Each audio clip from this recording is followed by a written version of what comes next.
Hindi pa na natin nalitin natin. Oo nga, no? Ito nga, walang perma eh. Erika, parang may naiwan ng papel dito na isang araw. Huh? Tignan mo doon. Baka na doon, di pa ako nag-imis eh. Tingnan ko ah. Sige. Makalat dan. Oo nga, magabok. Sorry na.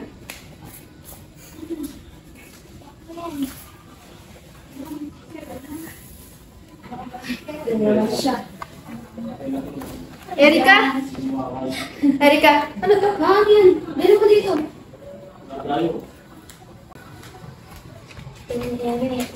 Ah, yung big book yan. Hindi na namin nagagamit. Kung gusto mo, sa'yo na lang. Nabay ko dito. Saan yung kapatid mo? Kapatid mo lang? Parang mas maganda kung marami tayong babasahan, di ba? Nagbabasa ka sa mga bata sa inyo. Sa amin na lang. Pwede rin, mas malawak doon. Tingin niyo. Pwede, di ba? Oh, go ako. Go. Kailan ba? Nako. Weekends. Sure. Weekends.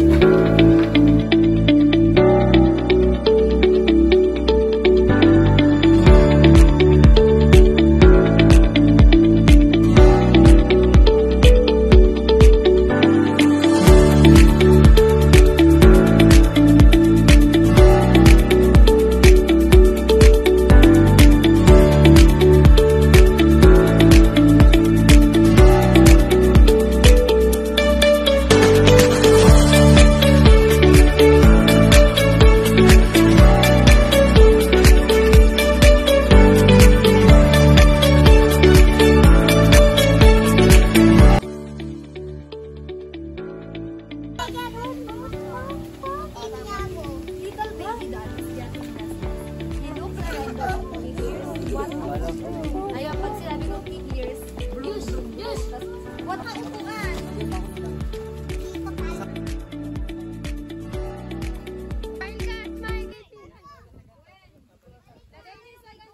Okay, ready na ba kayo? Opo! Bago tayo magsimula, mag-pray muna si Ate Kendall.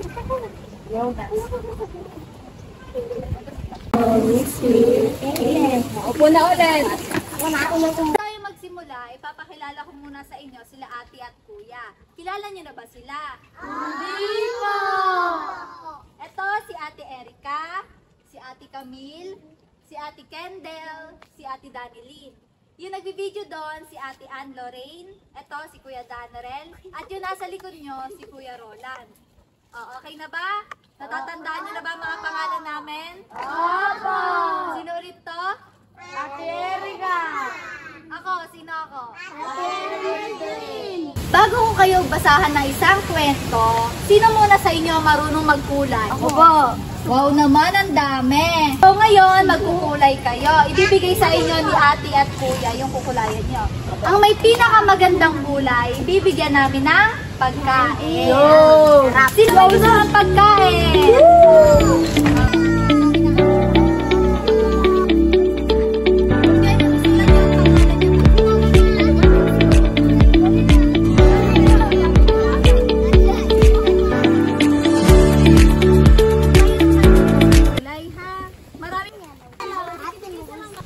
Sino sa inyo ang marunong bumasa? Ako!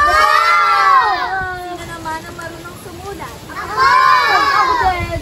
At sino ang marunong makinig? Ako!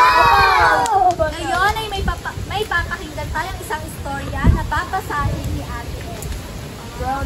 So ngayon, ang babasahin nating kwento ay pinamagatang Brave Little Baby Dan. Ano nga ulit ang pamagatang kwento? Brave little baby doll! So, simulan na natin. So, Baby Dan is in his sleep. Wakes up and hears the Maya bird sings. Little Baby Dan meow. He hears Meow, meow, meow! the fat orange cat meow. Little Baby Dan lies on his belly. He hears Ow, ow, ow, ow! the big brown dog barks. Little Baby Dan wiggles his toes and his fingers. He hears Hot, hot, hot, hot!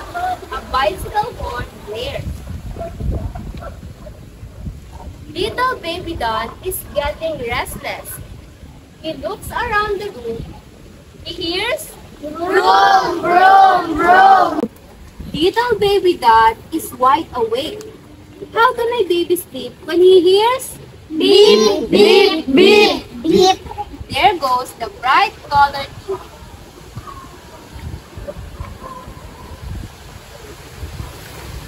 Poor little baby Don.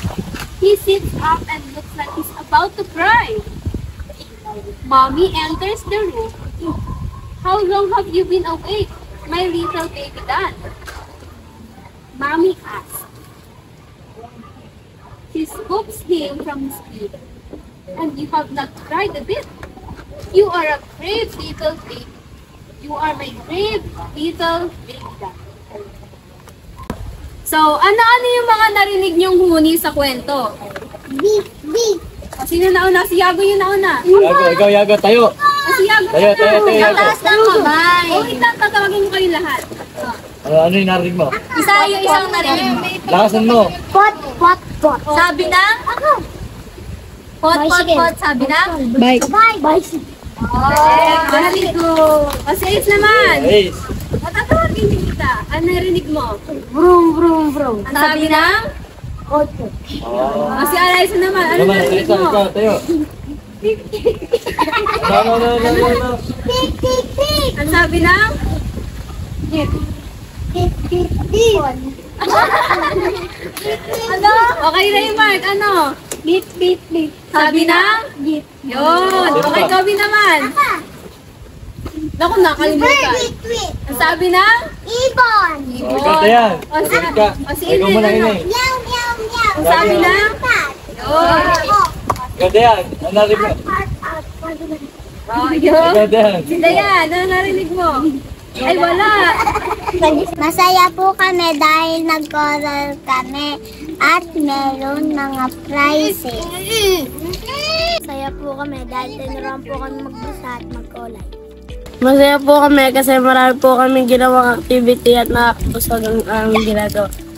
Dito po sa activity na ginawa namin, naging masaya po kami dahil po yung mga bata po is nakiki-operate naman po sila. Tapos masasaya naman po sila kahit po medyo makukulit sila kahit napagod po kami ng konti. And nag-enjoy din naman po kami sa activity namin ginawa.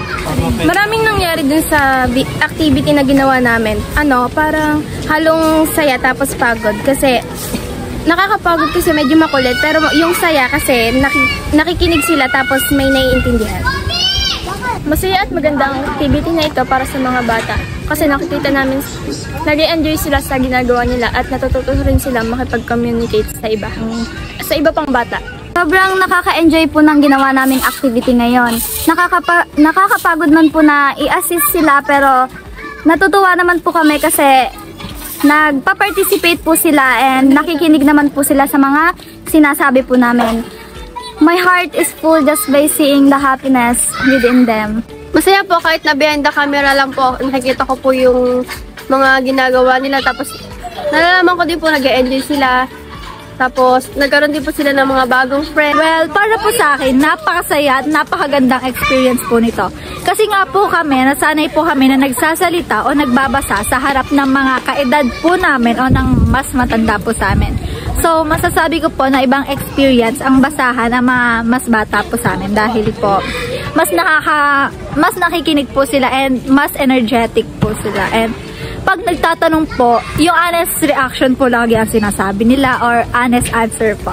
Sa video po namin ginawa, medyo nahirapan po ako sa pagpapasunod ng mga bata. Pero na-enjoy naman po namin and marami din po kaming activity mga pinagawa. And natuwa naman po yung mga bata.